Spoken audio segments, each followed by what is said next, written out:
The cleaning lady who said no to a millionaire CEO and changed her life forever.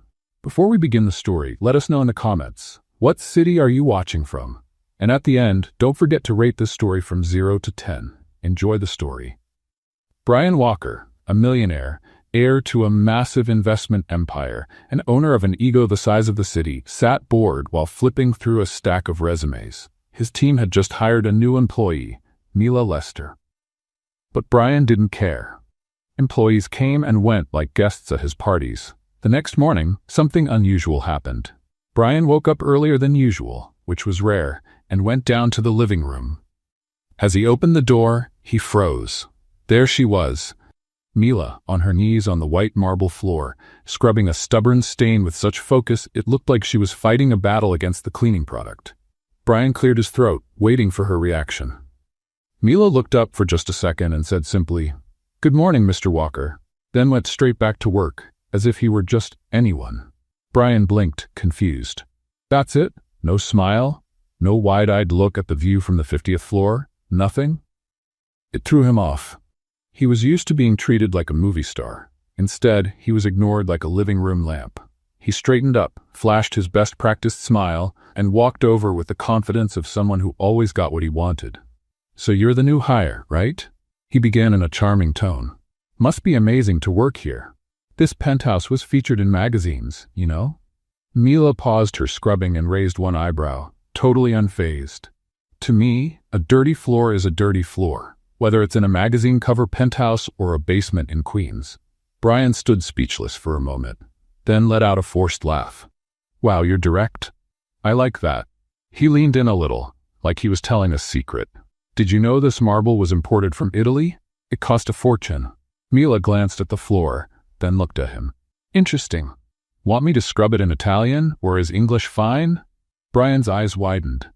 For the first time in a long while, someone wasn't just ignoring him. They were matching him word for word. And it didn't stop there. He moved in a bit closer, crossing his arms and casually showing off his expensive watch. "Well, it's not every day you meet someone like me, Mila." She gave a half smile, dry and ironic. "Oh, sure. A millionaire who doesn't know where his own towels are. Super rare." Brian burst out laughing, genuinely surprised. Normally that kind of remark would annoy him, but coming from her, it felt different. Sharp, funny, and real. No flattery, just honesty. He decided to go all in. "Listen, tomorrow there's a charity event at a 5-star hotel. Live music, important people, top-shelf champagne." He leaned a bit closer, confident. "I'd love for you to be my date." Mila put down the cleaning brush, stood up slowly, and looked him straight in the eyes. "Mr. Walker, I'm not an accessory to show off at parties. And expensive champagne doesn't change the fact that, at the end of the day, it's still just bubbly water." Brian stood there, stunned. She had just turned him down, without blinking. Mila picked up the bucket, straightened up, and walked away, calmly returning to her task as if nothing had happened. Brian, on the other hand, remained frozen, in shock. He wasn't used to hearing the word no, especially not from someone who cleaned his floors, but instead of upsetting him, it lit a spark. A mix of curiosity and fascination. "Who is this woman?" he thought. "And how is it possible that, for the first time, I want to win someone over and have no idea how to do it?" He smiled to himself, shaking his head. The game had just begun. Brian spent the whole morning trying to stop thinking about Mila. But it was no use. Every time he walked by the spotless marble she had cleaned, he remembered that sharp line about champagne being just water with bubbles. No one had ever summed up his life so bluntly and so cleverly. Around 2 in the afternoon, he found her in the library. Mila had her back turned, organizing books that probably cost more than her entire salary, but she handled each one like it was from a neighborhood public library. "So," Brian leaned on the doorframe, trying to sound casual, "do you really think I'm the kind of guy you should stay away from?" Mila didn't even turn around.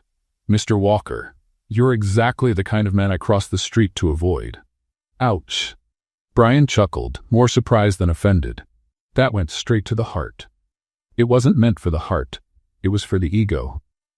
Mila finally turned, holding a book on philosophy Brian had never touched. "The difference is, the heart you take care of. The ego, you deflate." Brian shook his head, smiling in spite of himself. You have an answer for everything, don't you? I have an honest answer for everything. That's different. She went back to the books, but Brian didn't leave. He kept watching how Mila worked. There was no rush, no sloppiness. Every movement was precise and respectful. It was as if she found dignity in any task. Why do you avoid me? He insisted, genuinely curious. Mila sighed, putting a volume of Shakespeare back on the shelf. Because men like you think money solves everything. You think you can buy people, feelings, situations. She looked straight at him. And when you can't, you get confused like something in the world is broken. Brian stayed quiet for a moment. There was too much truth in those words. What if I'm not like that? But you are. Mila gave a smile that didn't reach her eyes. The difference is that now you're curious about someone who isn't impressed by your make-believe world. She picked up the cleaning supply basket and headed to the door. Brian followed her. Where are you going now? Home. My shift here is over. And are you doing anything after that? Mila stopped and looked at him like he was a child asking obvious questions. After that, I go to my other job, Mr. Walker. Some people need two to pay the bills. She left, leaving Brian alone with his thoughts. That night, something strange happened. Brian couldn't concentrate on anything. Not the meeting with the Japanese investors, not the dinner at the most expensive restaurant in town. His mind kept going back to Mila and her sharp answers. In the following days, he started to notice things he had never seen before. How Mila always arrived 15 minutes early. How she brought her lunch wrapped in aluminum foil instead of ordering expensive food like the others. How her clothes were simple but always spotless. One morning, Brian decided to leave home earlier. He didn't admit it to himself, but he wanted to bump into Mila as she got to work. The coincidence worked. He saw her getting off a bus 3 blocks from the building, walking quickly down the sidewalk. Mila, he called, waving.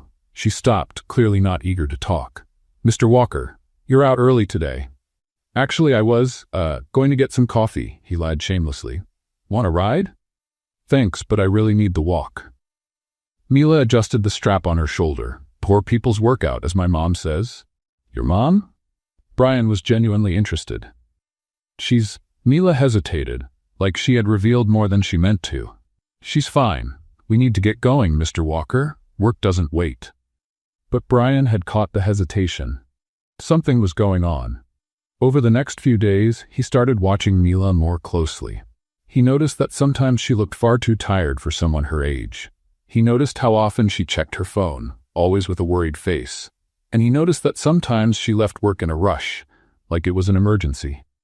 Intrigued, and for the first time genuinely concerned about someone else, Brian decided to find out what was going on. Not out of nosy curiosity, but because of something he couldn't quite explain. One afternoon, he followed her quietly. He saw Mila take 2 buses until she arrived at a much simpler neighborhood in Queens. She entered an old but well-kept building. Half an hour later, she came out again, this time wearing a diner uniform. Brian stood still on the street, and processing what he had just seen. 2 jobs. She really did work 2 jobs, but it didn't stop there. The next week, he found out she also went to school at night. Business administration at the local university. Brian was impressed. How could someone work that much and still study? Then he found out about her mother. One Thursday afternoon, Brian saw Mila leaving work in a hurry, more worried than usual. He followed her again, this time to a hospital in the Bronx. From a distance, he watched her talk to a nurse, clearly upset. When Mila left the hospital, she was crying silently. Brian felt something strange in his chest. He didn't know what it was, but for the first time in his life, he wanted to help someone without expecting anything in return. The next day, he called his personal accountant. James, I need you to pay some medical bills for me. Of course, Mr. Walker. Whose bills? Brian gave him Mila's mother's name and the hospital. He asked for full discretion. No one should know where the money came from. He thought he had done something good, a kind, generous gesture. 2 weeks later, Mila knocked on his office door. The expression on her face was not good. We need to talk, Mr. Walker. Brian looked up from his papers, pretending to be surprised. Of course, come in, have a seat. Mila closed the door and remained standing, arms crossed. You paid my mom's bills. It wasn't a question. It was a statement. Brian tried to keep a straight face. I don't know what you're talking about. Don't lie to me. Mila walked closer to the desk. The hospital called and said an anonymous benefactor had paid everything. It took me 2 days of digging to find out it was you. Brian sighed, giving up the act. So what? You needed help, and I helped. The problem, Mila placed her hands on the desk, leaning forward, is that I didn't ask for your help, and especially I didn't ask for your pity. It wasn't pity, it was what? She interrupted. Charity? An investment to impress me? What exactly do you want from me, Mr. Walker? Brian was speechless. For the first time, he didn't know how to respond. I saw you were going through a hard time and you decided to fix my life with money. Mila stepped back from the desk. Exactly like I said, men like you do. Mila, wait. No, she raised her hand. You don't get it, do you? I work hard, I study at night, I take care of my mother, and I'm proud of that. I'm proud I can support my family through my own effort. And you came in and stepped all over that. Brian stood up, truly confused. I was only trying to help. No, Mr. Walker, you were trying to feel important. You wanted to be the hero who saves the poor girl. Mila shook her head. That's not help, that's ego pretending to be kindness. For the first time in his life, Brian Walker felt truly small. Not small in wealth or status, but small as a person. Mila, He stopped, searching for the right words. I'm sorry, I didn't think that. No, you didn't think at all. But there was something different in Mila's tone now. Less anger, more disappointment. Do you know the difference between helping and controlling, Mr. Walker? Brian shook his head. Helping is asking what the person needs. Controlling is deciding for them. They stood in silence for a moment. Brian, for the first time, found himself forced to take a hard look at his own intentions. If you really want to prove you've changed, Mila said, heading for the door, prove it with actions, not with checks. She walked out, leaving Brian alone with a completely new feeling, the sense that he had truly done something wrong and wanted, desperately, to make it right. Over the next 3 days, Brian couldn't stop thinking about Mila's words. Prove it with actions, not with checks. Simple, direct, and devastating. He, who had always solved everything with money, now had to figure out how to be a different kind of man. On Thursday morning, Brian made a decision his millionaire friends would consider completely crazy. He was going to try living one day like a regular person, like Mila. He woke up early, sent the driver home, and left the house wearing jeans and a plain t-shirt. No $50,000 watch, no Italian suit, just Brian Walker trying to be Brian. The first challenge appeared on the corner, the subway. Brian looked at the station entrance like an explorer facing an unknown cave. He had never gone down those steps in his life. He followed the crowd, trying to blend in, but was clearly lost. At the turnstile, he froze, literally. He stood there holding the subway card he'd just bought, unsure where to tap it. "Hey, tourist!" shouted a guy behind him. "Just tap the card and go through." Brian blushed, did as told, and finally made it in. The train was packed. He looked around for an empty seat, but they were all taken.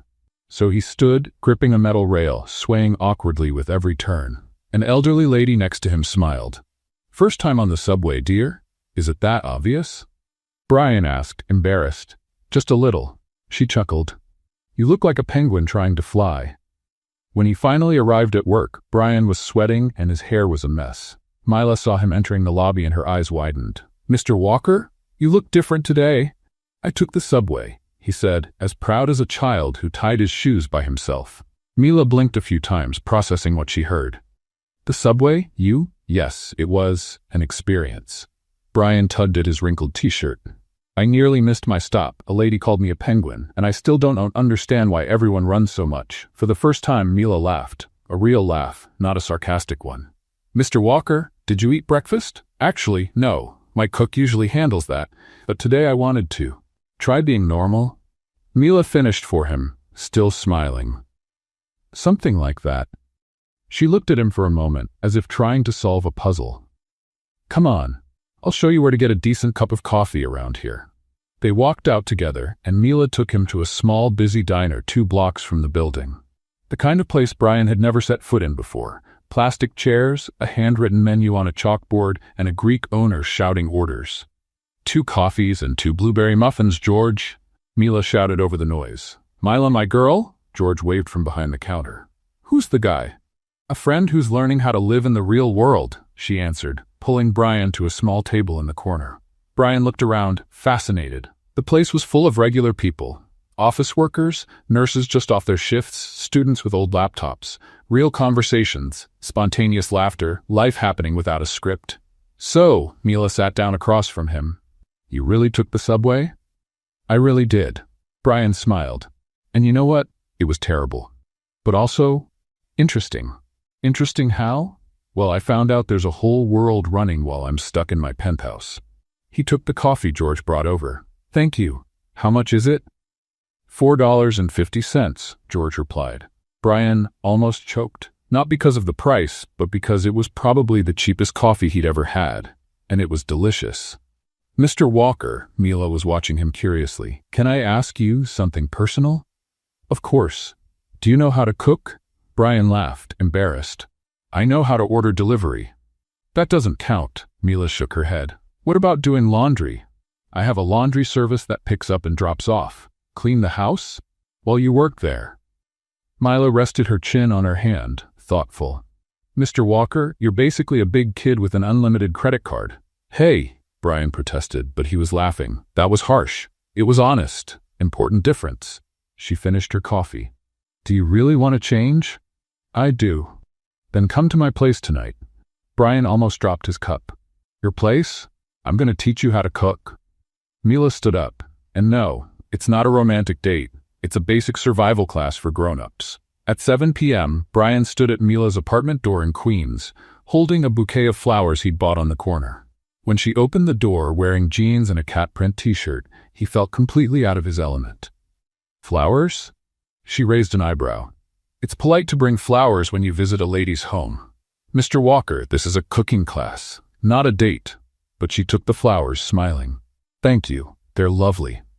The apartment was small but cozy. Simple furniture, family photos on the walls, books stacked in every corner. Brian felt like he'd stepped into a different world. Is your mom doing okay? He asked, noticing the photo of an older woman on the side table. Better, thank you. Mila put the flowers in a vase. She's at my aunt's tonight. Said she didn't want to get in the way of my mission to civilize the millionaire. Brian laughed. She knows about me? My mom knows everything. Moms have superpowers for that kind of thing. Mila headed to the kitchen. Come on, let's start with something simple. Scrambled eggs. I can fry an egg, Brian said, confident. Can you? Sure. How many times do you think I've seen it in movies? Mila crossed her arms, amused. Movies don't count, Mr. Walker. Show me. She handed him a frying pan, oil, and 2 eggs. Brian looked at the ingredients like they were lab equipment. First, turn on the stove, Mila instructed. Brian turned the knob. The flames jumped up too high. Lower, Mr. Walker. The idea is to cook, not set my kitchen on fire. He adjusted the flame, poured in the oil, and waited for it to heat. So far, so good. Then he picked up the first egg. How do I crack this without making a mess? On the edge of the pan, gently. Brian hit the egg on the pan. Too hard. The shell shattered, falling into the hot oil along with the whitened yolk. Oops.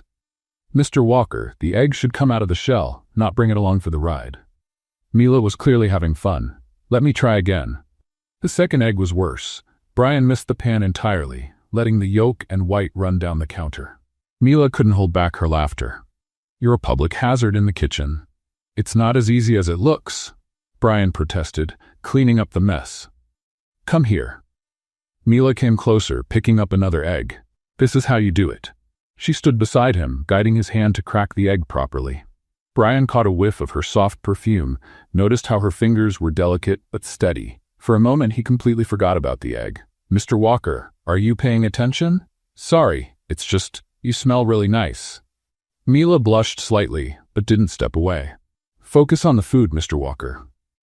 After half an hour, 3 wasted eggs, and a kitchen that looked like a war zone, Brian finally managed to make something that vaguely resembled scrambled eggs.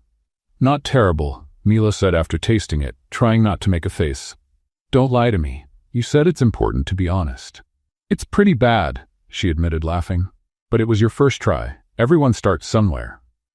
They sat at the small kitchen table, eating slightly burned eggs and talking. For the first time, Brian felt relaxed. He didn't need to impress anyone. He didn't need to be Brian Walker, the millionaire. He could just be himself. "Mila, can I ask you something?" "Of course." "Why are you helping me? I mean, after what I did." "Because everyone deserves a second chance," she said, looking at him. "And because, for the first time, I see that you're really trying to change." "How do you know?" Mr. Walker, a man who's never taken the subway in his life and agrees to be humbled by scrambled eggs, is clearly going through a transformation. She smiled. "Or having a nervous breakdown. I'm not sure yet." Brian laughed, and for the first time in weeks, he felt genuinely happy. "Thank you for giving me this chance. It's too early for that. Tomorrow we're working on laundry." "That might be dangerous. For your clothes, absolutely." They laughed together, and Brian realized something had changed between them. The boss and employee wall was coming down. They were just two people getting to know each other.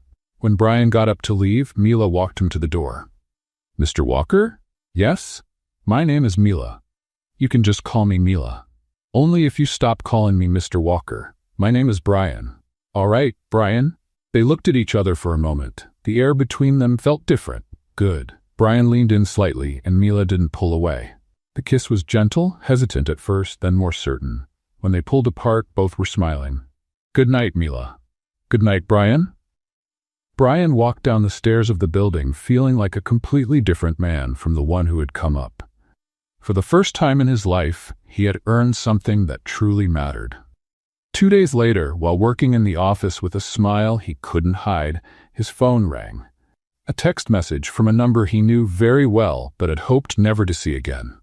"Hi, love. I'm back in New York. How about dinner tonight?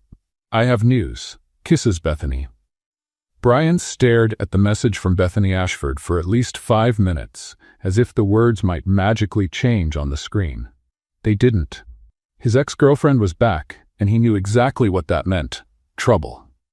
Bethany had a special talent for showing up at the worst possible times, like a sudden tropical storm that destroys everything in its path. They had broken up 8 months ago, after 2 years in a relationship that felt more like a business deal between two fortunes.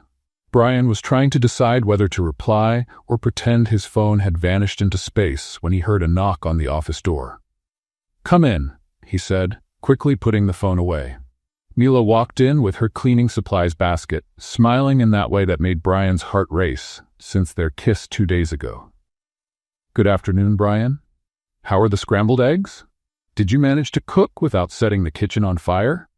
"Actually, I tried again last night," he smiled back. "Only called the fire department once, so I think I'm getting the better." Mila laughed, shaking her head. "You're impossible." She began organizing the papers on his desk. "But at least you're trying." It was in these moments that Brian realized how much his life had changed. 2 weeks ago, he barely noticed Mila. Now, she was the best part of his day. "Mila, would you like to have dinner with me tomorrow? Somewhere simple, no fancy champagne or tuxedo waiters." "You know a place like that?" she teased. "Well, George recommended a pizza place in Brooklyn. Said they make the best homemade pizza in town." "George from the diner?" Mila looked genuinely surprised. "You went back there?" "Every day this week," Brian admitted, a little embarrassed. "The coffee is really good, and he taught me a few Greek phrases." Mila gave him a look Brian couldn't quite read. "Maybe affection?" "All right, but I'm paying for my half." "Mila, don't argue, it's half or I'm not going." Brian was about to respond when he heard the sound of high heels in the hallway, expensive ones, clicking with the confidence of someone who always knows where she's going. He knew that sound. The door opened without warning, and Bethany Ashford walked in like she owned the place. Perfectly styled blonde hair, a red dress that cost more than Mila's monthly salary, and a smile sharp enough to cut glass. "Brian, darling." She walked straight toward him, completely ignoring Mila. "You didn't answer my message. I thought maybe you were just too busy to check your phone." Brian stood up automatically, more out of reflex than courtesy. "Bethany, I wasn't expecting you here. Surprises are more fun, don't you think?" Bethany finally noticed Mila, who had stopped organizing papers and was watching them with quiet curiosity. "Oh, I'm sorry. I didn't realize you had company." The way she said company made Brian shrink a little inside. "Bethany, this is Mila." "Mila? Bethany." Mila stepped forward and offered her hand. "Nice to meet you, Mrs. Ashford." Bethany looked at the extended hand like it was a poisonous snake, but gave it a quick shake. "Pleasure's mine, dear." Her smile was sharp as a blade. "You must be new here. I don't remember seeing you around during my past visits to Brian." "I've been working here for a few weeks," Mila answered simply. "Ah, I see." Bethany glanced around as if inspecting the decor. Brian has always been generous with the staff. It's admirable how much he cares for the less fortunate. The condescending tone made Brian shift uncomfortably in his seat. Mila, however, kept her expression neutral. "It's true. He's been teaching me a lot about generosity," Mila said while putting away the cleaning supplies. "I'll leave you two to talk." "See you later, Brian." She walked out, closing the door gently behind her. Brian watched her go, with the strange feeling that he had just lost something important. So Bethany sat in the chair across from his desk, crossing her legs in a practiced motion. "She seems interesting." "Bethany, why are you here?" "Straight to the point," she laughed, a crystalline sound that used to charm him but now felt fake. "I was in Paris, closing a few deals with the gallery, when I realized how much I missed you." Brian didn't buy it. Bethany Ashford never missed anyone or anything, unless it served her interests. 8 months is a long time to miss someone. "Oh, come on, you know how it is. I needed space, you needed space." She leaned forward, resting her elbows on the table. "But now I'm back, and I think we've both grown. Maybe it's time to try again." "Bethany, remember the Blackstone party last week?" she interrupted. "Jennifer told me you didn't even show up. That's not like you. And the Harrison Foundation charity dinner? You skipped that too." Brian had completely forgotten those social events. Lately, his idea of fun had become drinking cheap coffee with George and learning not to burn eggs. "I've been busy." "With what?" Bethany glanced around again. "Brian, you can't seriously be thinking about, well, anything with that girl." "What girl?" "The employee," she said, like referring to something unpleasant. "I saw the way you looked at her." "Look, I get it. Sometimes we need a distraction, something outside our world. But you're not seriously considering this as something real, are you?" Brian felt a wave of anger rise in his chest. "What exactly are you implying? Brian, really?" Bethany laughed as if he'd told a joke. "She cleans your house. You have nothing in common. What would you even talk about over dinner? Cleaning supplies. You don't know her. I don't need to." Bethany stood and walked around the desk to stand closer to him. "I know you. I know our world. Remember how good we were together? The trips, the parties, the deals we closed at social events?" She placed a hand on his shoulder, a familiar gesture that used to comfort him. "Bethany, there's an art exhibit opening tonight at the Met. Everyone who matters will be there." She leaned in, whispering in his ear. "We can show up together, let people know we're back. Just like the old times." Brian closed his eyes for a moment. The old times. Parties full of people he barely knew, empty conversations about money and status, relationships built on appearances. A month ago, that had been his whole life. "I don't know if that's a good idea." "Of course it is," Bethany smiled, confident. "Wear your black tux, the Armani one you wore to last year's gala. I'll pick you up at 8. She walked to the door, paused, and looked back. "And Brian? Maybe it's best not to mention your experimental phase to our friends. They wouldn't understand." After she left, Brian remained alone in his office, feeling like two worlds were colliding in his mind. On one side, Bethany, and everything she represented, his past, his social circle, the life he had always known. On the other, Mila, and the possibility of being someone different, someone better. An hour later, he found Mila cleaning the reception windows. "She seems interesting," Mila said without looking at him. "Mila, about what she said. You don't have to explain anything." She dipped the cloth into the cleaning solution. "Everyone has a past. But that's not it. Bethany and I broke up months ago. And now she's back." Mila finally looked at him. "It happens." Brian noticed something different in her tone, more distant, more formal. "Mila, what's happening between us?" "Brian," she sighed. "Look, I really liked getting to know you better. I liked seeing that you could be different from what I imagined. But maybe we're fooling ourselves." "What do you mean? We come from completely different worlds. Your ex made that pretty clear." She went back to cleaning the glass, avoiding his gaze. "And maybe she's right." "Don't say that." "Brian, you go to parties that cost more than my yearly salary. You have friends who probably don't even know people like me exist. She stopped cleaning. I can't compete with that.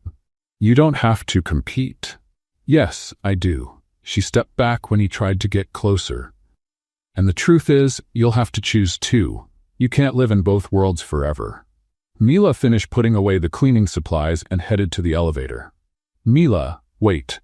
Good luck at the exhibit tonight, Brian. I'm sure it'll be wonderful. The elevator doors closed, and Brian was left alone in the reception area, realizing he had just lost something far more valuable than any piece of art he'd see that night.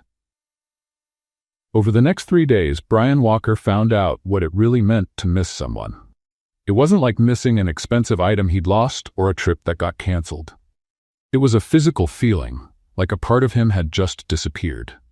Mila avoided crossing paths with him in the hallways.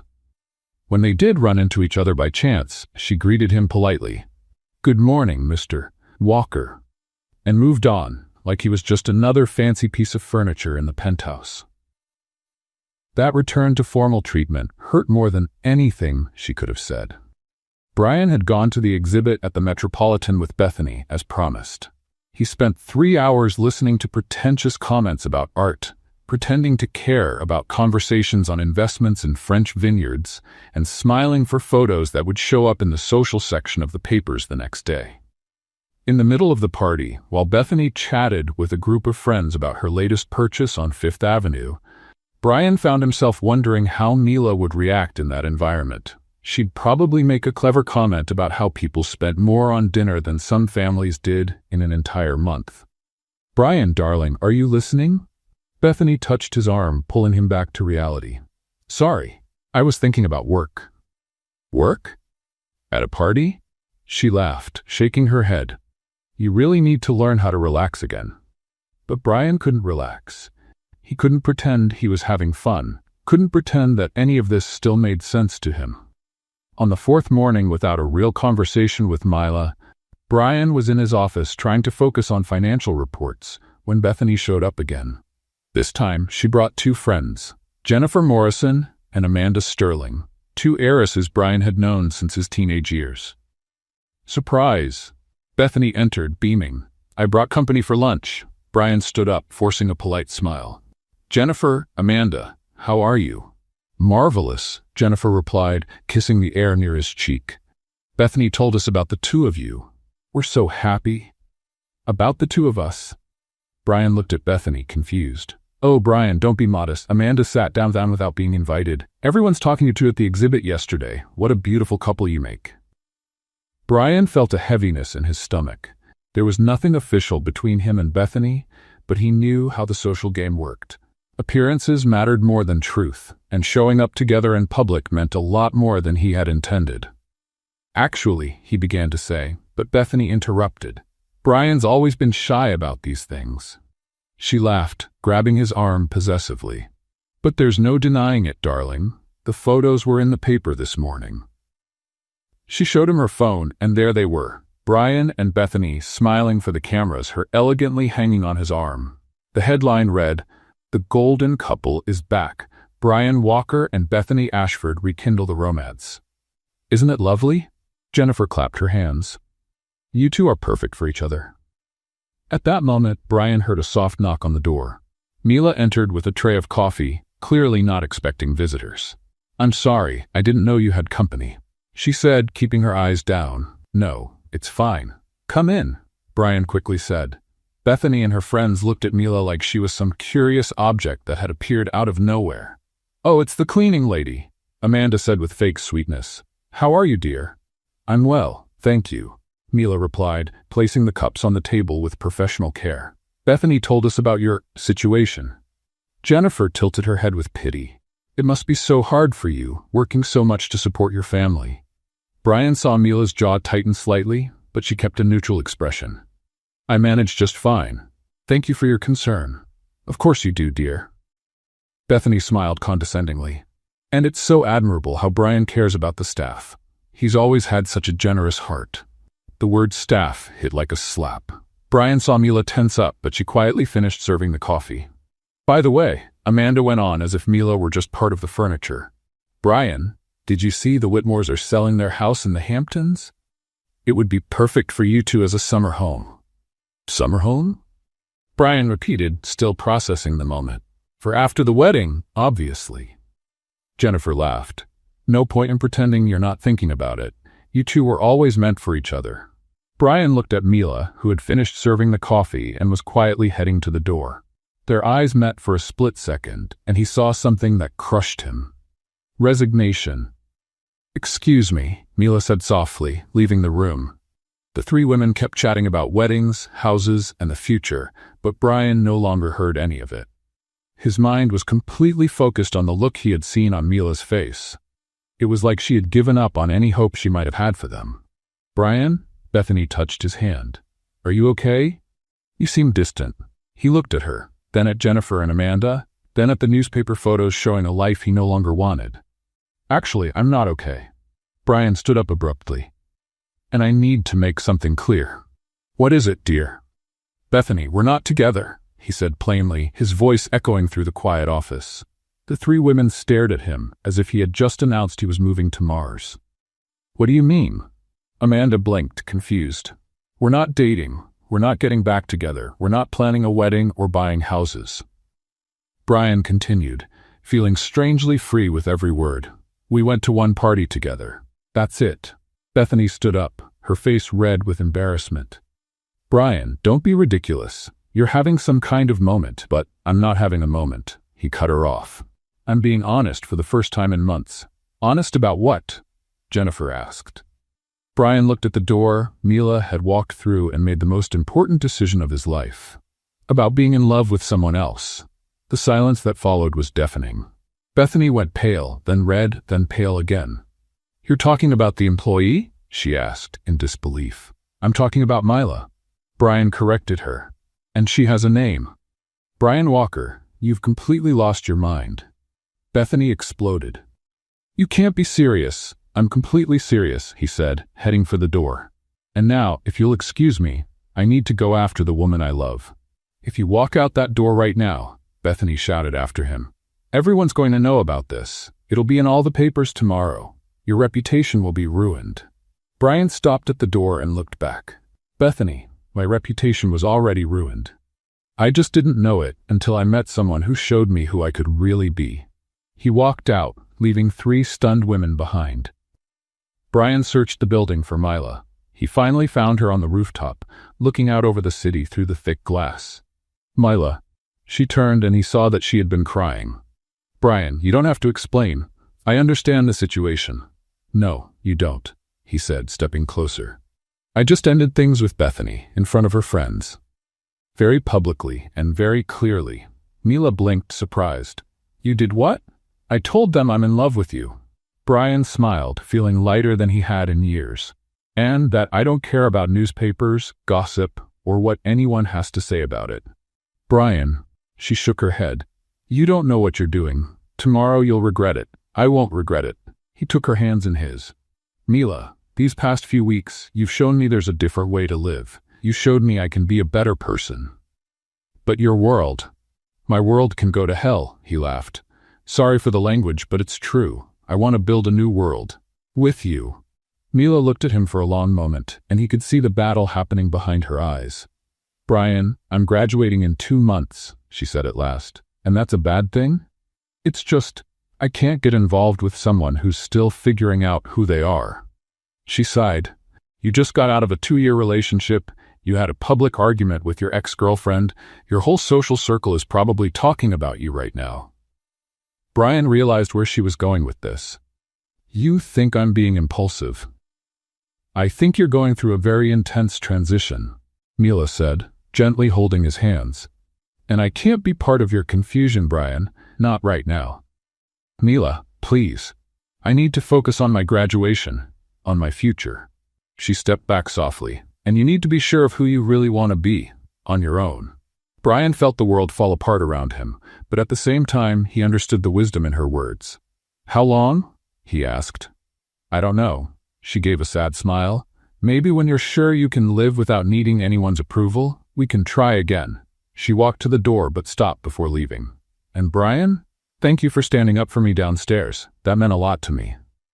After she left, Brian stayed alone on the terrace, looking out at a city that suddenly felt different from how it looked that morning. He was sure his phone was already buzzing with calls from shocked friends, that tomorrow's newspapers would be ruthless, that his social life would never be the same again. And for the first time in his life, he didn't care at all. The following days were exactly as Brian had expected, only worse. His phone wouldn't stop ringing, but he refused to answer. The society pages had a field day with the story of the scandalous breakup between him and Bethany Ashford. Walker shocks by trading heiress for employee, one headline read. The end of a fairy tale, another one claimed. Brian threw every paper in the trash without reading the full articles. For the first time in his life, he didn't care what people were writing about him. What really bothered him was Mila's absence. She had asked for a temporary transfer to work on another floor of the building, saying it would be more professional to keep some distance until things settled down. Brian tried to respect the space she asked for, but it was harder than he imagined. He woke up thinking about her, spent the day wondering how she was doing, and fell asleep remembering how she laughed at his kitchen disasters. It was during one of those sleepless nights that Brian had an idea. If Mila wanted him to prove who he really was, that's exactly what he would do. But not with words or romantic gestures, with real action. The next morning, he called his personal attorney. Richard, I need to set up a foundation. What kind of foundation, Mr. Walker? To help low-income college students. I want to offer scholarships, support for family medical expenses, mentoring programs, whatever it takes. There was a pause on the other end of the line. May I ask what led to this decision? Brian smiled to himself. Let's just say I met someone who showed me the real value of education and hard work. For the next 2 weeks, Brian threw himself into the project like he had never committed to anything before. He spent days studying other foundations, consulting education experts, and setting scholarship criteria. He wanted it to be perfect. He wanted it to truly change lives. Most of all, he wanted to do it in secret, until everything was ready. Meanwhile, Mila was going through the strangest days since she'd started working at the company. Not seeing Brian every day left a space she hadn't expected to feel. Working on the 15th floor, taking care of the manager's offices, she found herself thinking about him more than she wanted to admit. How was he handling the scandal in the news? Was he regretting his impulsive decision to break up with Bethany so publicly? Mila, are you okay? Asked Sarah, one of the receptionists. You seem a bit distracted these days. I'm fine, Mila lied, forcing a smile. Just focused on school, graduation's coming up. Oh, that's right, how much longer? 6 weeks. 6 weeks that felt like forever, and at the same time like nothing. Mila had dreamed of this moment for years, but now that it was so close, she felt a strange kind of anxiety. Part of her knew it was because of Brian. They had drifted apart just when things were starting to get interesting between them. Are you having a graduation party? Sarah asked. I don't have money for a party, Mila laughed. I'm just going to graduate, take a picture with my mom, and that's it. Simplicity is the key to happiness. But even trying to keep her good mood, Mila couldn't stop thinking about Brian. Was he okay? Had he gone back to his world of parties and shallow living? The answer came unexpectedly 3 days later. Mila was having lunch at George's diner when she overheard 2 women talking at the next table. Did you see the pictures of Brian Walker at the Sterling Industries party last night? One of them said. Mila tried not to listen, but it was impossible. I did. He looked amazing, as always, and he was with that gorgeous brunette, Amanda Sterling. Looks like he got over that whole thing with the ex-girlfriend and the employee pretty fast. Of course he did. Men like him don't stay single for long. Mila felt her stomach tighten. She grabbed her phone and, against her better judgment, looked up news about Brian Walker. It didn't take long to find something. There he was, looking sharp as ever, smiling for the cameras next to Amanda Sterling at a corporate event. The photo had been taken the night before. Mila stared at the image for a long time. Brian looked exactly the same. Expensive suit, shiny watch, perfect smile for the cameras, as if nothing had changed. Of course, she thought, he went back to his world. It was only a matter of time. She put her phone away, completely lost her appetite, and went back to work with a hollow feeling in her chest she tried to ignore. What Mila didn't know was that Brian had only gone to that party because his lawyer insisted it would be important for networking for the foundation. He'd spent the whole evening bored, counting the minutes until he could leave, and had posed for exactly 3 photos before heading out early. Amanda Sterling had tried to flirt with him all night, but Brian barely noticed. His mind was completely occupied with the foundation details, and missing Mila. The next morning, Brian was in his office reviewing the final documents for the foundation when his assistant knocked on the door. "Mr. Walker, Mr. Richard Hoffman is here." The lawyer walked in with a folder full of papers and a satisfied smile. "Brian, I've got great news. The Walker Foundation for Education is now officially established. All documents are approved, the initial funds have been transferred, and we can start operating next week." Brian felt a wave of satisfaction like he had never felt before. It wasn't the satisfaction of closing a big deal or buying something expensive. It was something much deeper. "Great. What about the scholarship criteria?" "Exactly as you requested. Low-income college students with good academic performance who also work to pay for their education. Priority goes to those supporting their families as well." Brian nodded. Those criteria described Mila perfectly, although he hadn't mentioned that to the lawyer. "And the anonymity?" "Guaranteed, at least for now. The scholarships will be awarded in the foundation's name, with no mention of you as the founder. If you want to make it public later, we can do an official announcement. For now, keep it private." Brian placed the papers in a drawer. "And Richard, I want the first scholarship to go to a specific student." Over the next few days, Brian felt more motivated than he had in years. He was finally doing something that mattered, something that could truly change people's lives. At the same time, he missed Mila constantly. He wanted to tell her about the foundation. He wanted to see her reaction, to share this accomplishment with someone who would really understand what it meant. But he had promised to give her the space she asked for. And if he had learned anything from her, it was how important it was to keep your word. Mila, meanwhile, was deep in her final preparations for graduation. Between work, studying for her last exams, and taking care of her mother, she barely had time to breathe. But whenever she saw a photo of Brian in the papers or heard someone mention him, she felt a tug in her heart. Part of her was hoping, well, she didn't even know what exactly. Maybe a sign that he still thought about her. But the weeks passed, and nothing happened. "It's better this way," she told herself. He went back to his world.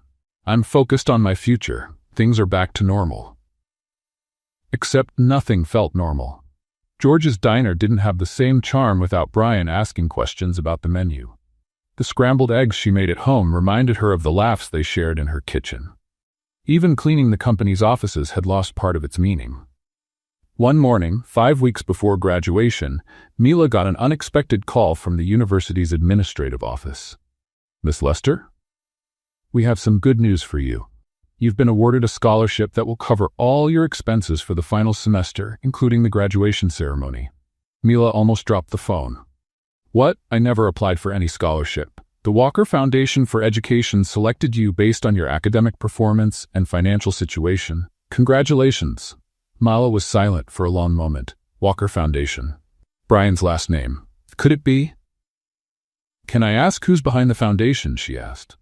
"That information is confidential, miss. I can only tell you it's a serious organization focused on helping students like you." After hanging up, Mila stood frozen in the middle of the room, trying to process what she had just heard. It could be a coincidence. Walker was a common last name. But deep down, she knew it wasn't. And for the first time in weeks, she smiled for real. 3 days after the scholarship news, Mila was still processing it. Every time she thought of the Walker Foundation, she felt a strange mix of hope and doubt. Could Brian really have started a foundation? Or was this just another way to control her life with money, like he had done with her mother's medical bills? She decided not to get her hopes up. After all, the photos in the papers clearly showed him back in the world of parties and socialites. The scholarship might just be a coincidence in names. "Mila? You look like someone who just won the lottery but isn't sure if the ticket's real," George said at the diner, handing her the usual cup of coffee. "That's actually a pretty accurate description." Mila chuckled. stirring in the sugar thoughtfully. Sometimes good things in life come with fine print. Or sometimes we just make things more complicated than they need to be, George said while wiping down the counter.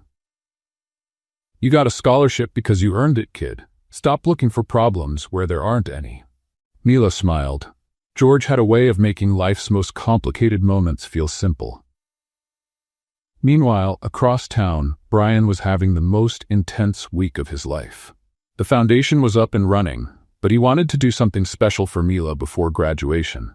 Not just tell her about the foundation, but show her that his transformation was real and lasting. He spent 3 nights barely sleeping, planning every detail. He wanted it to be perfect. Mr. Walker, his assistant, stepped into the office. The designer you hired is here to discuss the dress details. Send him in. Marcus Delacroix was one of the most respected designers in New York, known for creating unique dresses for special occasions. Mr. Walker, I understand you're looking for something special for a young woman's graduation, Marcus said, checking his notes. Do you have any color or style preferences? Brian thought of Mila. Her simple elegance, how beautiful she looked without any expensive touches. Something that highlights her natural beauty, nothing flashy or over the top. She's not the kind who likes being the center of attention. Understood. And the budget? There's no limit. But I want it to feel special, not expensive. You know what I mean. Marcus smiled. Perfectly. I'll create something one of a kind with understated elegance. Over the next few days, Brian also worked on a letter.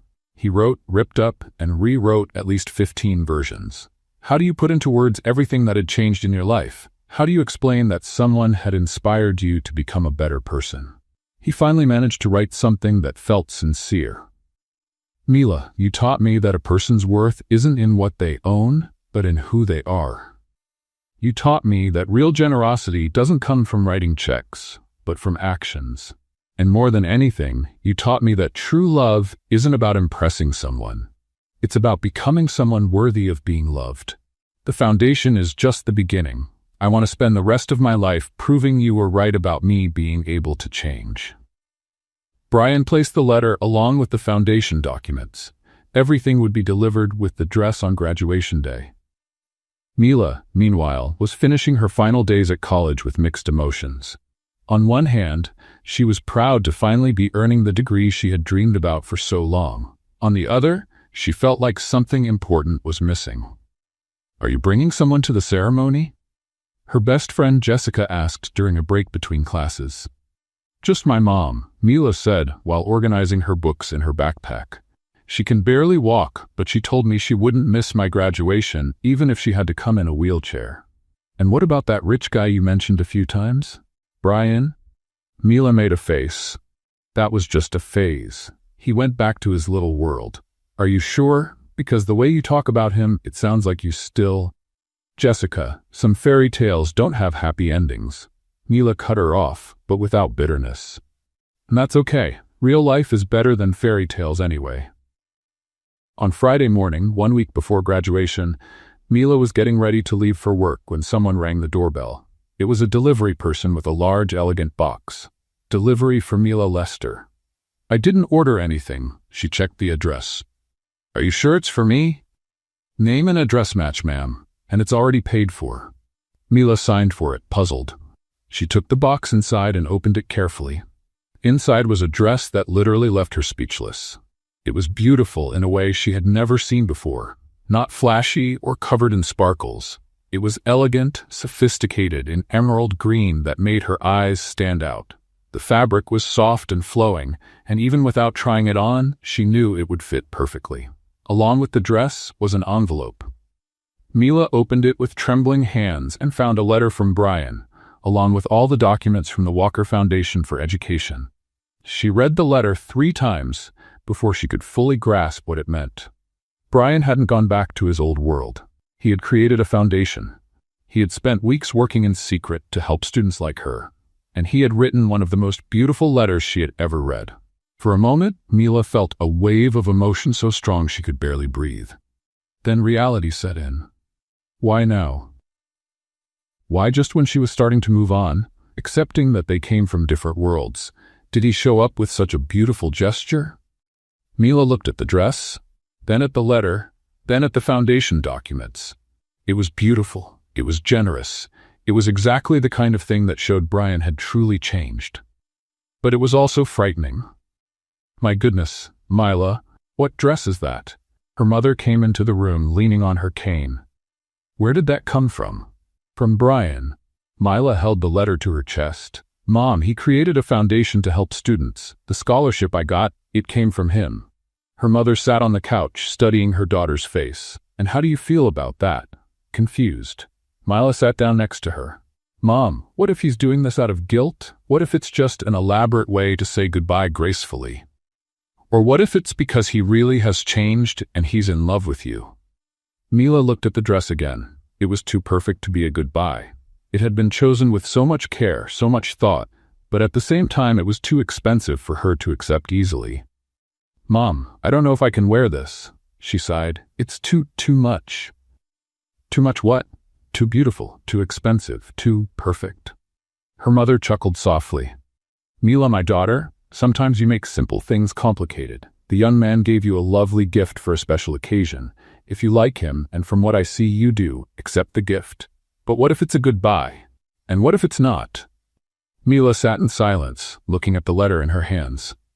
Are you going to wear the dress? Her mother asked gently. I don't know. Mila folded the letter carefully. I need to think. That night, Mila stayed up late, staring at the dress hanging in her closet and rereading Brian's letter. Part of her wanted to believe it was real, that he had changed, that the foundation was sincere, that the dress was a declaration of love. Another part was afraid to be fooled again, afraid to find out it was just another attempt to impress her with money. The next morning, she did what she always did when she felt confused. She went to work. But when she got to the office, she found out from Sarah at the front desk that Brian had left on a business trip and wouldn't be back until after graduation. Mila's heart sank. He had sent the dress and disappeared. He wasn't going to be at her graduation. He wouldn't be there to explain the letter, to talk about the foundation, to make his intentions clear.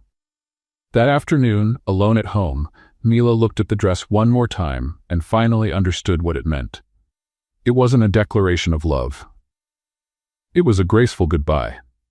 Brian had created the foundation out of guilt, sent the dress as one final kind gesture, and now he was stepping away for good. It was beautiful, generous, and final. Mila sat on her bed and, for the first time since she had met Brian Walker, she truly cried. Graduation night came faster than Mila expected. She woke up that Saturday morning with a strange mix of excitement and sadness. It was the day she had dreamed about for 4 years, but she didn't feel the way she thought she would. Mila, are you going to wear the green dress? Her mother asked over breakfast, trying to sound casual. I don't know, Mom. Mila moved the scrambled eggs around on her plate without much appetite. Maybe I should just wear something I already have. Sweetheart, you spent 4 years working hard to get to this day. You deserve to wear something special. Mila knew her mother was right, but wearing Brian's dress felt like admitting something she wasn't ready to admit, that she still had hope. Around 3 in the afternoon, she started getting ready. She took a long shower, did her nails, tried several hairstyles. Clearly, she was putting off the decision about the dress. Finally, at 5 o'clock, she stood in front of her closet, staring at her 2 options. A simple black dress she had bought the year before, or the emerald green one Brian had picked out for her. Mila, her mom called from the next room. If you don't decide soon, we'll be late. All right, she called back, grabbing the green dress. If this was goodbye, at least it would be a memorable one. When she looked at herself in the mirror after getting dressed, Mila had to admit it. Brian had good taste. The dress transformed her without changing her. It brought out her natural beauty without being too much, as if it had been made just for her, which most likely it had. Oh my goodness, Mila, her mother appeared in the doorway, leaning on her cane, with tears in her eyes. You look beautiful. Thank you, Mom. Mila helped her sit on the bed. How are you feeling? Are you sure you can go?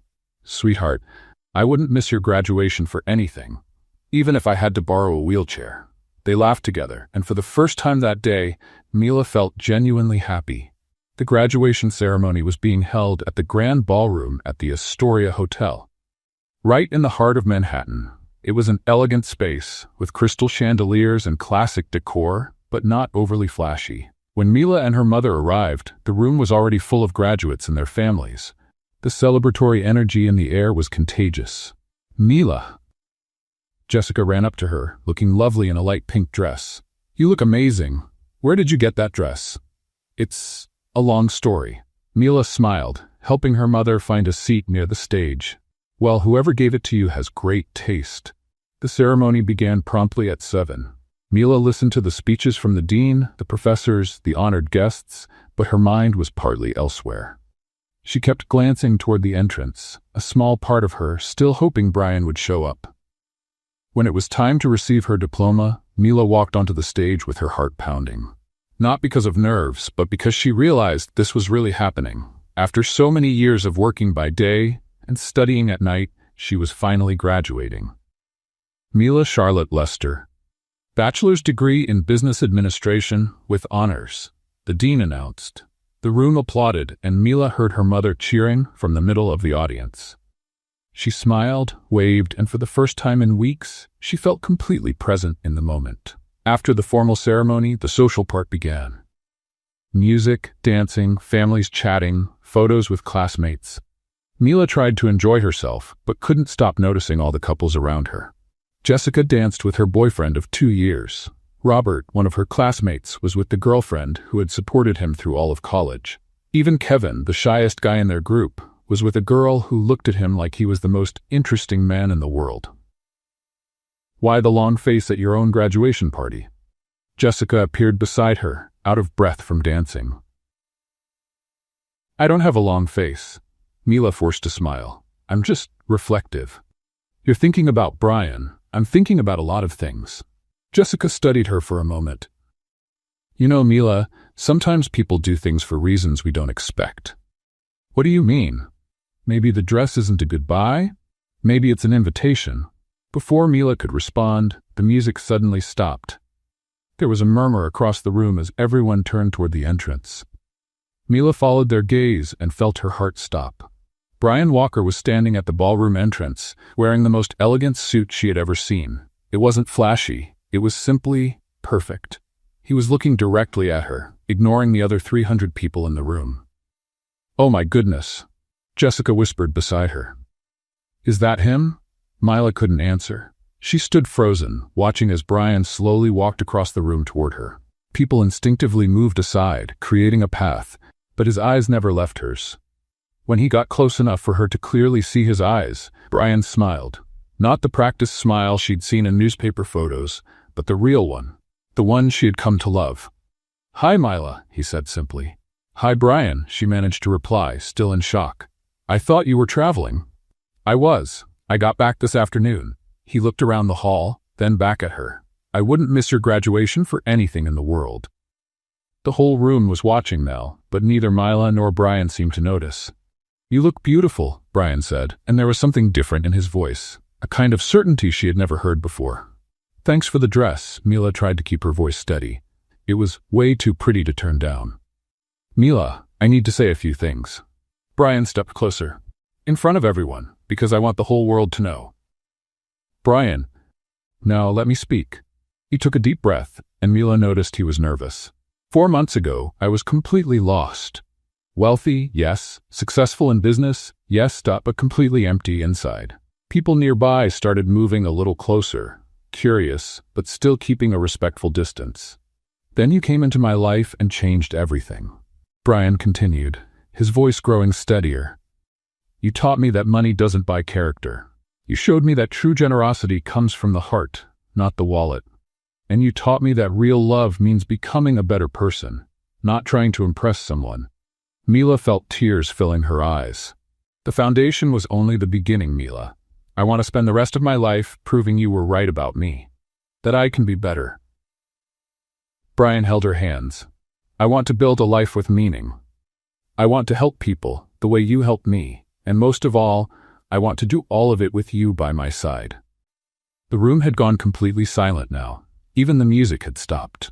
To everyone's surprise, especially Mila's, Brian got down on one knee, right in the middle of the room. "Mila Charlotte Lester," he said, taking a small box from his pocket. "Will you marry me?" The hall burst into whispers of surprise and emotion. Mila heard her mother crying with joy somewhere in the crowd. She heard Jessica squeal with excitement right beside her. But all she could see were Brian's eyes, waiting for her answer.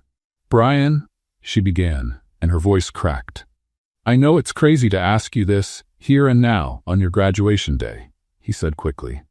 "But I've spent weeks trying to plan the perfect moment, and then I realized any moment with you is perfect."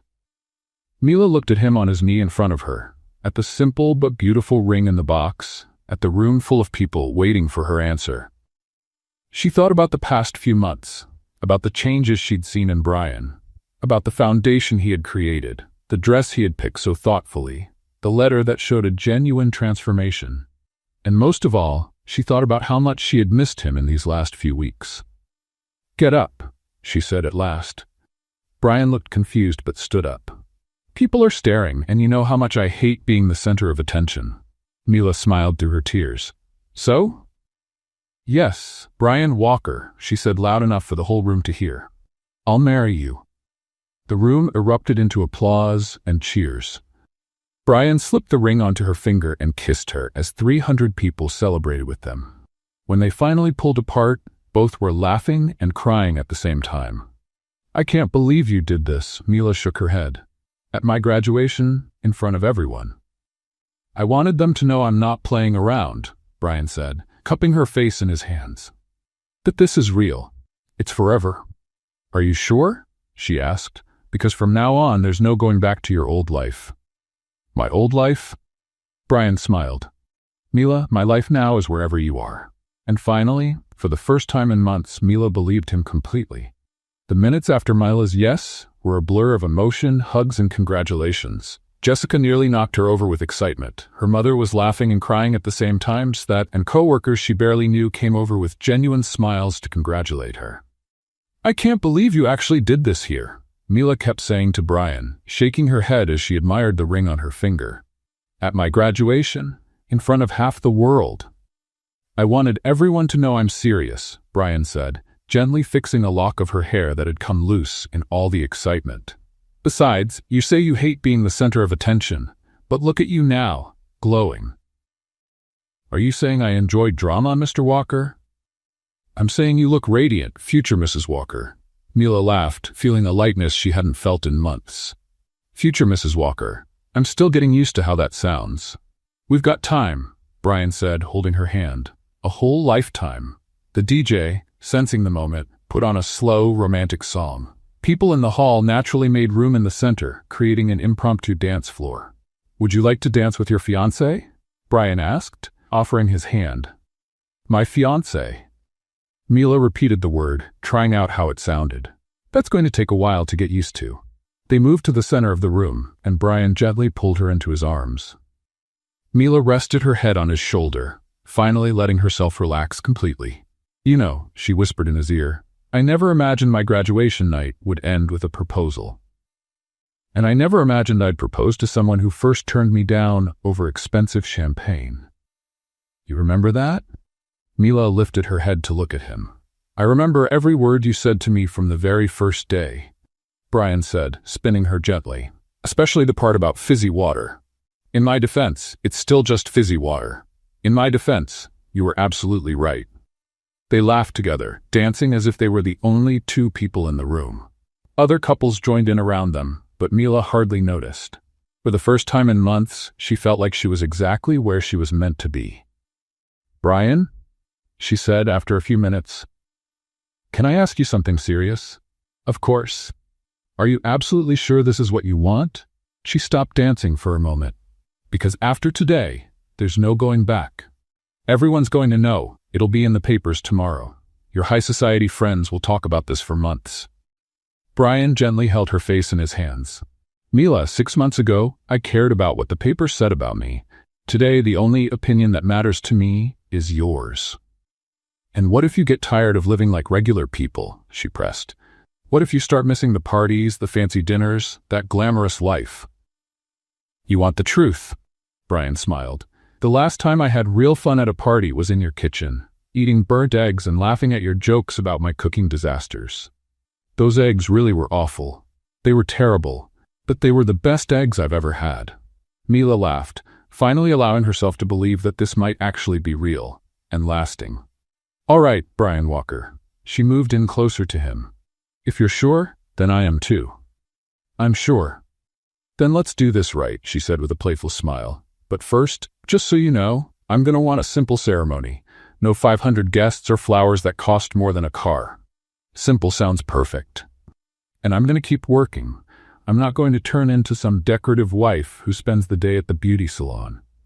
I wouldn't expect anything less from you. And if you go back to being arrogant or full of yourself, I'll remind you who you were before you met me." "You can count on that." Brian laughed. "Any other conditions?" "Yes." Mila leaned in and whispered in his ear, "You're going to have to learn how to really cook. I can't spend the rest of my life rescuing you from kitchen fires. That'll be the hardest part of this marriage." They went back to dancing, lost in their own bubble of happiness, when the music was suddenly cut off by a commotion near the entrance to the hall. People started turning and murmuring, creating a wave of curiosity and tension. "What's going on?" Mila asked, trying to see over the crowd. Brian looked toward the entrance and his face tightened. "Trouble." Bethany Ashford had just walked into the room, flanked by two men in suits Mila didn't recognize. She looked flawless as always, but there was something different in her expression. It wasn't just anger or jealousy. It was cold determination. "Brian Walker!" Bethany shouted loud enough for the whole room to hear. "What a coincidence running into you here." Conversations came to a complete stop. The DJ, sensing the tension, shut off the music. 300 people turned to witness what was clearly going to be a confrontation. "Bethany," Brian said calmly, placing a protective arm around Mila's waist, "you weren't invited." "Oh, I don't need an invitation to speak the truth." Bethany stepped forward, her heels echoing through the silence. Especially when that truth might stop a young woman from making the biggest mistake of her life. Mila felt her stomach tighten. There was something in Bethany's voice that sounded different this time. Less emotional, more calculated. "What are you talking about?" Brian asked. "I'm talking about your deals with Richardson Holdings, darling," Bethany said with a cold smile. "And with Blackstone Industries. Remember those companies you swore you had walked away from?" Brian went pale. "Bethany, don't do this." "Do what?" "Tell the truth." She turned to Mila. "Sweetheart, do you really think that man has changed? That he gave up all his shady dealings to suddenly become a saint?" One of the men standing with Bethany stepped forward and pulled an envelope from his jacket pocket. "Miss," he addressed Mila, "I'm a private investigator. I have here documents proving that Mr. Koth Walker maintained investments in companies under investigation for money laundering, up until last week." The room exploded in shocked whispers. Mila felt like she'd just been punched in the stomach. "That's not true," Brian said, but his voice sounded too weak for the situation. "Not true?" Bethany laughed. "Then explain these bank transfers. Explain the meetings you had with Charles Richardson while pretending to launch your charity foundation." She tossed some photos onto the nearest table. Even from a distance, Mila could see Brian leaving a commercial building, clearly in a business meeting. "Brian," Mila turned to him, searching his eyes for some kind of explanation. "Tell me it's not true." "Mila, I can explain." "Explain?" Bethany interrupted. "How do you explain lying to her for all these months? How do you explain using a charitable foundation to clean dirty money?" "That's a lie," Brian finally shouted, his voice rising with anger. "Bethany, you're making this up." "Am I?" She turned to the investigator. "Mr. Collins, would you kindly show the documents to the bride?" The man walked toward Mila with the envelope. She looked at Brian, hoping, waiting for him to protest, to deny it, to do something to prove it was all fake. But Brian just stood there, with the look of someone who had been caught red-handed. "Mila," he tried to approach, "please let me explain." "Explain what?" Mila's voice came out thinner than usual. "That you lied to me? That the foundation is fake? That you never really changed?" "The foundation is real," Brian insisted. "Mila, please, you have to believe me." But the damage was done. The entire room watched in tense silence. Mila looked around and saw the shocked faces of her classmates, the worry on her mother's face, and the barely hidden satisfaction on Bethany's. Mila began, but her voice broke. I need a moment. She ran toward the exit, leaving behind 300 people in disbelief. A desperate Brian trying to follow her, and a victorious Bethany, smiling. The graduation that should have been the happiest day of Mila's life had turned into the worst nightmare she could imagine. Mila only made it as far as the hotel hallway before her legs gave out. She leaned against the wall, trying to breathe, trying to make sense of what had just happened. The emerald green dress that had made her feel like a princess now felt heavy. The ring on her finger seemed to burn her skin. Everything that had happened over the past few months flashed through her mind like a fast-forwarded movie. Mila? Brian's voice echoed down the hall. Please wait. She turned and saw him running toward her, his perfect suit now slightly out of place from rushing. No, she held up her hand. I need time to think. Mila, please, just give me 5 minutes. He stopped a few feet away, respecting her space. Things aren't what they seem. They're not? She let out a bitter laugh, because it all seemed very clear back there. Documents, photos, dates, way too specific to be made up. Exactly. It's too specific. Brian ran a hand through his hair. Mila, you know me. You know who I've become. Do you really believe I'd do something like this? For a moment, Mila hesitated. She did know Brian. She had seen his transformation, his sincere efforts to change. But the evidence, I don't know what to believe anymore, she admitted. At that moment, her mother appeared at the end of the hallway, leaning on her cane, clearly worried. Mila, sweetheart, what's going on? Mila started, but was cut off by loud voices coming from the ballroom. That's right. Prove it. It was Bethany's voice. If you've got nothing to hide, show everyone. That's exactly what I'm going to do, Brian answered firmly, his voice echoing through the hallway. Mila, her mother, and even a few hotel staff moved closer to the ballroom entrance to see what was happening. Brian was standing in the center of the room, holding his phone, now connected to the hotel's sound system. On the large screen that had been used earlier for the graduation presentation, official documents started to appear. Ladies and gentlemen, Brian said, his voice strong and clear, I'm going to respond to each of these accusations right here, right now. The first image on the screen was an official document showing the dissolution of a business partnership. This is the official document proving I ended all ties with Richardson Holdings on March 15th of this year. Brian pointed to the date, 3 weeks before I met Mila. Murmurs spread through the room. Bethany looked visibly uncomfortable. That could be faked, she shouted. It could. Brian agreed calmly. But this can't. The next image was a screen recording of an official government website showing public business records. Here are the public records available to anyone, proving I got rid of all questionable investments. He moved to the next screen.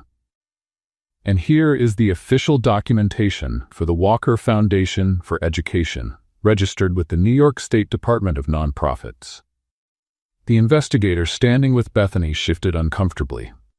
As for the photos, Brian continued, his voice gaining strength, this one was taken on the day I went to Charles Richardson's office for the last time, not to do business, but to personally deliver the dissolution documents of our partnership. He showed a photo on his own phone, time-stamped and geolocated, showing the documents being handed over. And about the supposed recent meetings, Brian looked directly at Bethany. I can prove where I was on each of the dates mentioned by Mr. Collins. Mila was watching everything from the hallway, her heart beating fast. Hope was building inside her, but she still felt cautious. Brian kept showing documents, bank statements proving clean investments in the foundation, emails with lawyers, dates that matched his version of events perfectly. Mr. Collins, Brian turned to the investigator, could you explain to everyone how you obtained this seemingly confidential information? The man turned red. It was provided by the client. And who was your client? I can't reveal that. You don't need to. Brian gave a cold smile. Because I already know. He showed a series of text messages on the screen between Bethany and someone identified only as Collins. These messages were sent to me by mistake yesterday when Miss Ashford tried to send instructions to her investigator. Brian read aloud. It needs to look convincing. Use the old photos and mix them with recent dates. He won't be able to defend himself in time. The silence in the room was deafening. Bethany was pale as a sheet. That's invasion of privacy, she shouted. Not when the messages are sent to my phone by mistake. Brian put away his phone. Ladies and gentlemen, everything you saw here today was a desperate attempt to damage my reputation and destroy my happiness. He looked directly toward the hallway where Mila was standing. Mila, he said, his voice softer now, I understand if you can't forgive me for not explaining this right away. I understand if you need time to process everything, but I want you to know that every word I said about change was true. Mila felt tears in her eyes, not from sadness but from relief. There's one more thing, Brian continued, now speaking just to her, that I wanted to tell you today, but in a more private way. A document from the foundation appeared on the screen. Mila read the name and felt her knees weaken again. Walker Lester Foundation for Education, dedicated to the memory and example of Rosa Lester, a woman of extraordinary courage who raised a remarkable daughter while facing hardship with dignity and grace. Mila covered her mouth with her hands. Her mother, sitting beside her, began to cry. The foundation bears your mother's name, Mila, Brian said, his voice full of emotion. Because it was her strength and dignity that inspired the amazing woman you became. And it was that woman who taught me how to be a better man. In the room, some people started clapping. Then a few more joined. In seconds, everyone was applauding, while Bethany and her fake investigator quietly slipped out through the back exit. Mila looked at her mother, who nodded with a smile through her tears. Go on, sweetheart. Go get your fiancé. Mila walked back into the room, still trembling with emotion.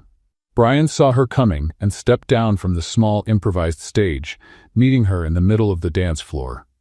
I'm sorry, she said softly. I'm sorry I doubted you. You don't have to be sorry.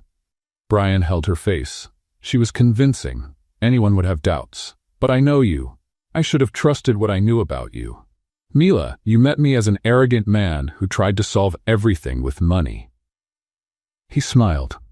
It makes sense that you needed proof I had truly changed, and you did prove it. She held his hands. Not just that you changed, but that you had the courage to face all this for me. To us, Brian pulled her closer, and to our future family. Our family, Mila repeated, liking how it sounded. Does that include my mom? Especially your mom. She's going to be my favorite mother-in-law. She's going to be your only mother-in-law, silly. Even better. They laughed together, and Mila finally felt like she could breathe normally again. Brian, yes? Is the foundation really named after my mom? It is, and it already approved scholarships for 50 students in the first semester. He smiled proudly. Your mom is going to have an incredible legacy. Mila looked around the ballroom, seeing her classmates smiling, her mother crying with pride, and she realized she hadn't just graduated that day. She had found her future. So? She said, playing with the ring on her finger, when are we getting married? Whenever you want. What if I want tomorrow? Brian laughed. Tomorrow might be a little rushed, but we'll make it work. I was kidding. Mila kissed him quickly. But not really. I'm not going to wait long to marry you, Brian Walker. Me neither, future Mrs. Walker. Me neither. And finally, after all the misunderstandings, doubts, and obstacles, they were exactly where they were meant to be, together. With the truth between them, and a bright future ahead.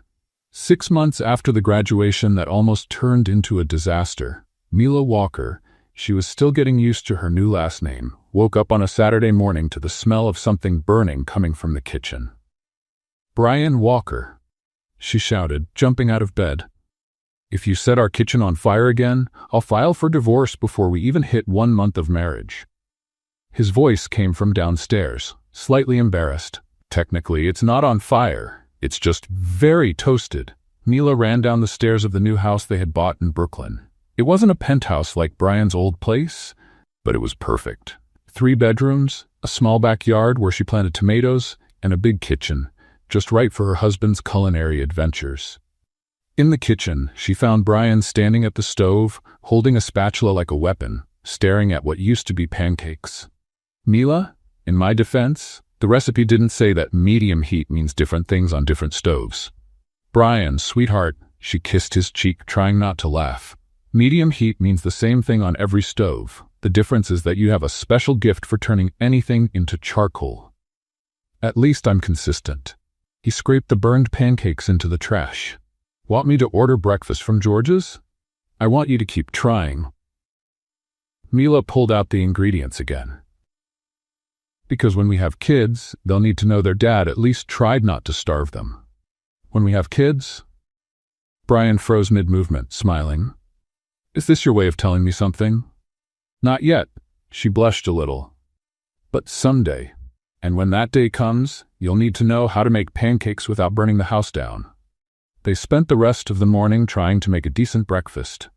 Brian managed to make pancakes that were only slightly burned, which for him was practically a culinary masterpiece. You know, Mila said, eating a pancake that still tasted a bit like smoke. I never thought I'd spend Saturday mornings teaching a former millionaire how not to burn the kitchen down. Former millionaire? Brian pretended to be offended. I'm still technically a millionaire. I've just changed how I use the money. And it was true. Over the past 6 months, Brian had completely transformed his life. The foundation now served more than 200 students. He had sold the penthouse and invested the money in educational programs, and he spent more time in public schools than in private clubs. Speaking of the foundation, Mila wiped her hands on her apron. How was the meeting yesterday? Brian's face lit up. We approved scholarships for another 50 students for next semester. And remember Jessica Martinez, that girl from the Bronx we met last month? The one who wants to be a doctor? She got accepted into Columbia. Full scholarship. Mila felt her eyes fill with tears. Those were the kinds of stories that made all the work worth it. That's amazing, Brian. It's just the beginning. He held her hand. Richard said if we keep this up, we might be able to open a second office for the foundation next year. Mila watched her husband talk about the foundation with a passion she had never seen in him when he talked about business or money. It was like he had finally found his purpose in life. You're happy, aren't you? She asked. Mila, a year ago, I used to wake up every day, not knowing what my life was even for, Brian said as he kissed her hand. Now I wake up next to the woman I love, in a house that truly feels like home, and I go to work knowing I'm actually making a difference in people's lives. How could I not be happy? That afternoon they went to visit Mila's mother, who had moved into a better and more accessible apartment in Queens.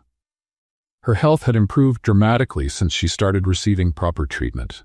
So, Rosa Lester said as she served tea to both of them, when am I getting some grandchildren? Mom. Mila nearly dropped her cup. What? I'm a 62-year-old woman who almost died. I've earned the right to be eager for grandkids. Brian chuckled. Mrs. Rosa, I promise when we're ready, you'll be the first to know. What are you two waiting for? A sign from heaven? We're waiting until I can cook without supervision. Brian replied, I can't risk putting children in danger. For heaven's sake, Rosa shook her head, I can teach you to cook in 2 weeks. Problem solved. Mila and Brian exchanged amused looks. In the past few months, Rosa had become not only his mother-in-law, but something like a second mother to Brian. She was the one person who could make him follow orders without a fight. 2 hours later, on their way home by subway, Brian was now practically an expert in public transportation. Mila rested her head on her husband's shoulder. What are you thinking about? He asked. Just how much everything has changed, she said, looking out the train window. A year ago, I was cleaning your penthouse, and you didn't even know my name. I knew your name. No, you didn't. Well, I was about to find out. Mila laughed. Brian, you called me the new hire for 2 weeks. In my defense, I was going through an existential crisis. And now? Now I know exactly who I am, he said, kissing the top of her head. I'm the man lucky enough to be married to the most amazing woman in New York. Just New York, she teased, in the world, but I don't want it going to your head. Too late, Mila smiled. It already has. 2 years later, after the wedding, on a rainy October morning, Mila was in the kitchen making coffee when she felt familiar arms wrap around her waist. Good morning, Mrs. Walker, Brian whispered in her ear. Good morning, Mr. Walker. She turned in his arms. So how does it feel to be a father for exactly 3 weeks? Terrifying, he admitted. Yesterday, I tried changing Noah's diaper and almost had to call the fire department. It's just a baby diaper, Brian, not a bonfire. For me, anything that involves folding fabric into a specific shape is an engineering challenge. They laughed softly, careful not to wake the baby sleeping in the next room. Noah Walker had come into the world 3 weeks earlier, a healthy baby with his mother's green eyes and his father's stubborn determination. Brian had cried more than Mila during the delivery, and ever since had lived in a constant state of awe over his son.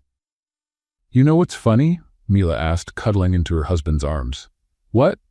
If someone had told me 2 years ago that turning down a millionaire's offer for expensive champagne would change my whole life, I'd have thought they were crazy.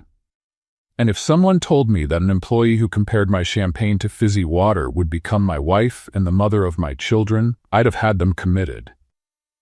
But that's exactly what happened." "That's exactly what happened," Brian agreed. "And you know something, Mila?" "What?" "Champagne still tastes like fizzy water." Mila burst into laughter. "I can't believe you admitted that. I'd admit anything to you, even that your scrambled eggs are better than mine. My scrambled eggs are way better than yours. That's not an admission, it's scientific fact." At that moment, they heard the baby crying from the next room. "I'll get him," Brian said. "No, let me. You handled the 2 a.m. shift. Let's go together." They walked to the baby's room together, which was simple but lovingly decorated. Brian picked up Noah, and the baby stopped crying immediately. "He adores you," Mila said, smiling. "It's because we're alike. 2 guys lucky enough to have you in our lives." Mila looked at her husband holding their son, and her heart filled with a happiness so deep it almost hurt. "Brian? Thank you." "For what?" "For proving that people really can change. For showing me that fairy tales do exist. They're just not what we expect." "Mila, you're the one who changed my life," Brian said, gently rocking the baby. "You taught me that real wealth has nothing to do with what's in the bank. And you taught me that sometimes it's worth giving someone a second chance. Even when that someone almost burned down the house trying to fry an egg." "That's exactly why," Mila said, kissing her husband and son. "It means I'll always have funny stories to tell." That morning, while they had breakfast with Noah sleeping in Brian's arms, Mila looked around the kitchen of their small Brooklyn home. There was no Italian marble or fancy chandeliers, but there was something far more valuable: love, laughter, and a family built on trust and mutual growth. And as the morning sun came through the kitchen window, shining on a family that had come together in the most unexpected way, Mila knew they had found something money could never buy. True love, built on respect, growth, and the courage to become better people for each other. What did you think of Mila and Brian's story? Share your thoughts in the comments. On a scale from 0 to 10, how would you rate this story? Don't forget to subscribe and turn on the notification bell to follow all of our stories, and check out more emotional stories by clicking right here on the end screen.